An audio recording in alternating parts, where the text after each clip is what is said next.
మనిషి వాస్తవిక ప్రపంచంలో ఉండేది తక్కువైపోయింది. సోషల్ మీడియాలోనూ నెక్స్ట్ ఎక్కడో దూరంగా ఉన్న వాళ్ళతోనూ మాట్లాడేది, ఆ సంబంధాలలో ఉండేది ఎక్కువైపోయింది. వాస్తవిక ప్రపంచంలో తక్కువ ఉంటున్నాడు మనిషి.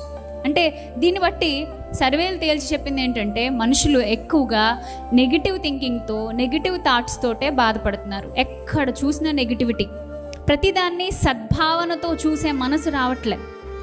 ఏది చూసినా, ఏ ఫోటో చూసినా, ఏ మాటలు విన్నా, ఎవరు ఏం మాట్లాడుతున్నా, చివరికి మొహం వంక కూడా చూడకపోయినా దాన్ని నెగిటివ్గానే చూసుకునే, నెగిటివ్గానే తీసుకునేటటువంటి మనస్తత్వాలు పెరిగిపోతున్నాయి.